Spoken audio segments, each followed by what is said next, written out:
Là nous parlons du travail au Maroc. J'ai fait ce constat.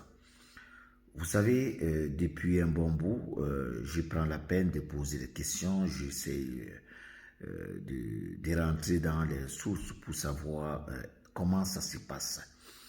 Vous voyez toutes les nationalités confondues qui y sont au Maroc. Je parle des personnes ressortissantes de l'Afrique subsaharienne. Alors, quand vous voulez peut-être du travail et que vous voulez passer par l'un de vos frères, il va d'abord vous poser la question, tu es de quelle nationalité? Alors, les Camerounais, ils sont beaucoup plus rejetés dans le cadre du travail, sous prétexte que quand eux, ils vont arriver et qu'ils ont un poste de travail, ils vont en faire beaucoup de réflexions. Parce que le Camerounais, quand il est quelque part, il est non seulement éveillé, cela se connaît, cela se sait, il veut aujourd'hui doubler les efforts et il va apporter ce qu'on appelle beaucoup d'enthousiasme. Et il va se faire remarquer et ça donne beaucoup de poids sur ses épaules.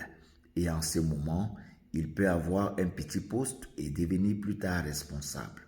Alors, plusieurs nationalités, c'est des personnes qui ne sont pas trop éveillées. Alors, ils n'aiment pas trop s'encombrer avec des Camerounais au poste. C'est pourquoi quand le Camerounais il veut un travail, il a tout souvent un souci.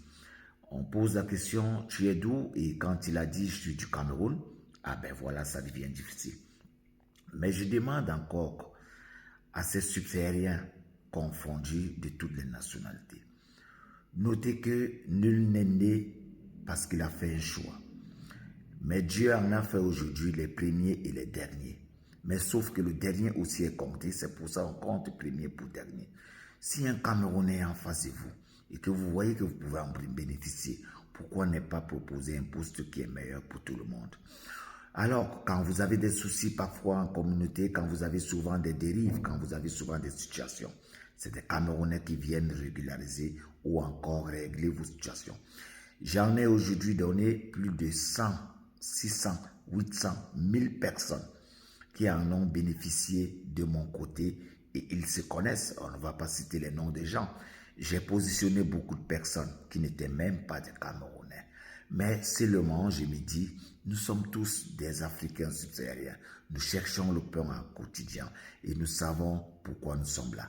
Alors, changez cette mentalité. Il faut essayer de voir et savoir que tout le monde est là pour le pain quotidien. Marchons ensemble, vivons ensemble, mangeons ensemble.